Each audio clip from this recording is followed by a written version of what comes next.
সেই বেটাৰী গাড়ীখিনিয়ে মানে চেছ কৰি গৈছে। বেটাৰী গাড়ী কিন্তু কাগজ পাতি নাই, নাই দিনটো বহি আছে। তেনেকুৱা ধৰণৰ অৱস্থা আমাৰ এতিয়া। আমাৰ যদি 30-40 হাজাৰ কৰি ফাইন কাটে, আমি চলিম কেনেকৈ? আমি 30-40 পুহিম কেনেকৈ? কি দৰ্শকক স্বাগতম জনাইছোঁ। মই গিয়াছুদ্দিন আহমেদ। আপোনালোক তাতে জ্ঞাত যে বৰ্তমান সময়ছোৱাত ব্যক্তিগত পৰ্যায়ত সকলোৱে চাৰিচকীয়া বাহন ক্ৰয় কৰিছে, কিন্তু চাৰিচকীয়া বাহন ক্ৰয় কৰাৰ ফলত একাংশ চালকসকলে জীৱিকা কৰাবাত তেখেতসকলৰ ৰুদ্ধ হৈ পৰিছে। জীৱিকা এইকাৰণেই ৰুদ্ধ হৈ পৰিছে কাৰণ বৰ্তমান সময়ছোৱাত ব্যক্তিগতভাৱে সকলোৱে এই বাহন ক্ৰয় কৰিছে। বাহন ক্ৰয় কৰাৰ ফলত এইসকল চালক তেখেতসকলে দীৰ্ঘদিনীয়া তেখেতসকলে চালক ৰূপে তেখেতসকলে জীৱিকা অৰ্জন কৰি আহিছিলে।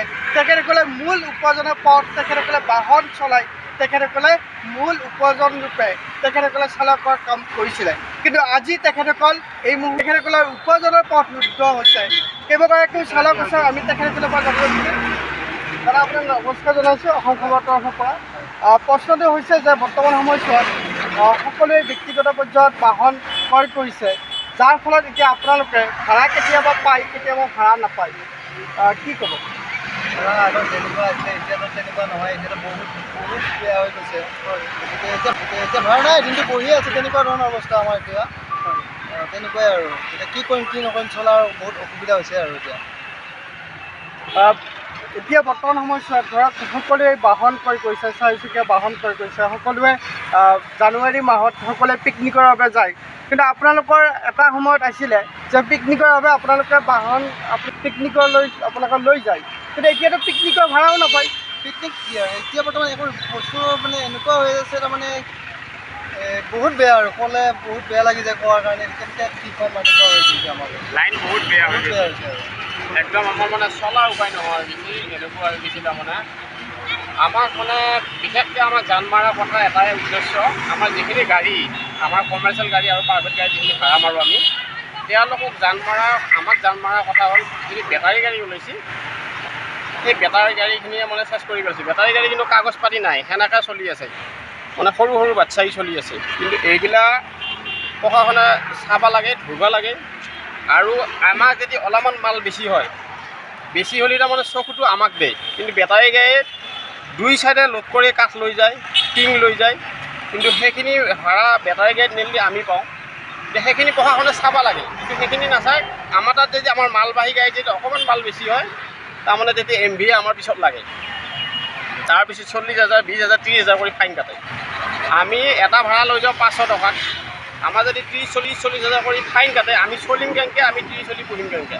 সেই গতিকে প্ৰশাসনক এইটো অনুৰোধ জনাইছোঁ যে যিখিনি বেটাৰী গাড়ীয়ে ভাড়া মাৰি আছে, মাল টানা পেচেঞ্জাৰ টানিব লাগে, কিন্তু মাল টানি আছে, সেইখিনি চকু দিয়ক। আৰু এইখিনিয়ে মোৰ অনুৰোধ আৰু ক'ব লাগে। আৰু এইদৰে এতিয়া তেখেতসকলে উল্লেখ কৰিছে যে এতিয়া তেখেতসকলে জানুৱাৰী মাহত তেখেতসকলে পিকনিকৰ ভাড়া আগতে লাভ কৰিছিলে পূৰ্বতে, কিন্তু এতিয়া তেখেতে জানুৱাৰী মাহৰ ভাড়াটো বাদেই দিয়ক, তেখেতসকলে দৈনন্দিন ভাড়াও তেখেতসকলে নাপায়। তেখেতসকল এতিয়া হতাশাগ্ৰস্ত হৈছে, তেখেতসকলৰ পথ ৰুদ্ধ হৈছে, উপাৰ্জনৰ পথ তেখেতসকলৰ ৰুদ্ধ হৈছে। তেখেতসকলে দৈনন্দিনভাৱে তেখেতসকলে ন্যূনতম যিখিনি ভাড়া তেখেতসকলে লাভ কৰিব লাগে, সেই পথো এতিয়া ৰুদ্ধ হৈছে, কাৰণ সকলোৱে ব্যক্তিগত পৰ্যায়ত বাহন ক্ৰয় কৰিছে। যদি আপুনি এফালে চায়, ব্যক্তিগত পৰ্যায়ত বাহন ক্ৰয় কৰিছে, অৰ্থাৎ অৰ্থনৈতিকভাৱে উন্নয়ন হৈছে, কিন্তু এইসকল চালকৰ অৱস্থা কি হ'ব? তেখেতসকলে পথ এতিয়া ৰুদ্ধ হৈছে। তেখেতসকলে কেনেকৈ জীৱন অতিবাহিত কৰিব, সেই বিষয়ক লৈও সন্দিহান হৈ পৰিছে। আৰু এগৰাকী আছে, দাদা আহক। আপোনালোকে ধৰক এতিয়া মই উল্লেখ কৰিলোঁৱেই, আপোনালোকে আগতেই পিকনিকৰ ভাড়া লাভ কৰে, এতিয়াতো আপোনালোকে দৈনন্দিনভাৱে আপোনালোকৰ ন্যূনতম হাজিৰাটো আপোনালোকে নাপায়, হয় হয়। কি ক'ব? ব্যক্তিগত বাহনে চেছ কৰি দিছে এইটো ভাড়া। আমাৰ কমাৰ্চিয়েলখিনিৰ কাৰণে অসুবিধা হৈছে। ব্যক্তিগত হেৰি যেতিয়া ভাড়া মৰাৰ পৰা হ'ল, আজিকালি আৰু কমাৰ্চিয়েলত বিচাৰি নাহে আৰু গাঁৱে ভূঞাকৈ উফলে গাড়ী, সেনেকুৱা আৰু। চৰকাৰলৈ কি আহ্বান থাকিব আপোনালোকৰ? চৰকাৰলৈ আহ্বান মানে চব কমাৰ্চিয়েল কৰিব লাগে, যিবিলাক ভাড়া মাৰা মানে কমাৰ্চিয়েল লাইনত। ব্যক্তিগত দি এইবিলাক কৰিব নালাগে, কমাৰ্চিয়েলখিনিৰ অসুবিধা হয়। কমাৰ্চিয়েলখিনিত ডাবল টেক্স দিয়া যায়, বিভিন্ন ধৰণৰ এনেকুৱা আৰু অসুবিধা এইবিলাক। এনে এক ঘটনা সংঘটিত হৈছে। এখেতসকলে যেতিয়া এজন ভাড়া মাৰিবৰ বাবে সকলোৱে সেই গ্ৰাহকজনক আহ্বান জনায়, কাৰণ এনে পৰ্যায়ত এজন গ্ৰাহকক তেখেতসকলে ভাড়া মাৰিবৰ বাবে 10ৰ পৰা 15গৰাকী চালক সেই গ্ৰাহকগৰাকীক অনুৰোধ জনায় যে আপুনি আমাৰ বাহনত আপুনি আহক। এখেতসকলে এজন গ্ৰাহকৰ বিপৰীতে 10গৰাকী চালকে এজন গ্ৰাহকক তেখেতসকলে অনুৰোধ জনাবলগীয়া হয়। এই পৰ্যায় হৈছে আপোনালোকৰ তেনেকুৱা কথা। এতিয়া আপোনালোকৰ সংস্থা আছে, সংস্থাৰ পৰা আপোনাৰ কোনো ধৰণৰ ব্যৱস্থা গ্ৰহণ কৰা নাই? আমাৰ সংস্থা কেনেকুৱা এনেকুৱা সংস্থা নাই যে আমাক কিছুমান ব্যৱহাৰ মানে আমাক কিবা অন্তৰ্ভুক্ত কৰিব, এনেকুৱা সংস্থা নাই। আমাৰ ষ্টেণ্ডৰ যিকেইটা ড্ৰাইভাৰ আছে, এতিয়া আমাৰ তাৰ গ্ৰুপ আছে, সেই গোটেই আমি আলোচনা কৰি এতিয়া ইমূৰে পৰি আমি আলোচনা কৰি বহি থাকোঁ ষ্টেণ্ডত। আমাৰ বৰ্তমান একো নাই বুলিয়ে ক'ব লাগিব। চৰকাৰৰ পৰা একো সুবিধা নাই বৰ্তমান।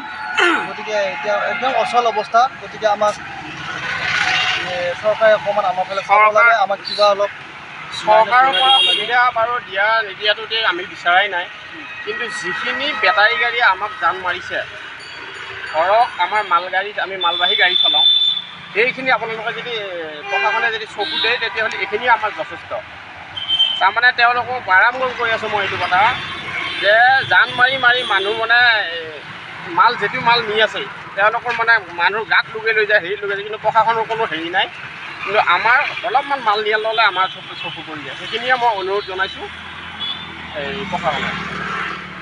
আৰু এইদৰে এতিয়া চালকসকলে তেখেতসকলে ক্ষোভ প্ৰকাশ কৰিছে, তেখেতসকলে দুখ প্ৰকাশ কৰিছে, তেখেতসকলে পৰিয়াল কেনেকৈ পোহপাল দিব এই বিষয়ক লৈও চিন্তিত হৈ পৰিছে। চৰকাৰে কি ব্যৱস্থা গ্ৰহণ কৰে, প্ৰশাসনে চালকসকলৰ কি ব্যৱস্থা গ্ৰহণ কৰে, সেয়াৰ পৰৱৰ্তী সময়ত লক্ষণীয় হ'ব। এই মুহূৰ্তত মই গিয়াছুদ্দিন আহমেদে অসম খবৰৰ তৰফৰ পৰা বিদায় মাগিছোঁ। পৰৱৰ্তী পৰ্যায়ত পুনৰ লগ পোৱাৰ প্ৰতিশ্ৰুতিৰে আজিলৈ ইমানতে।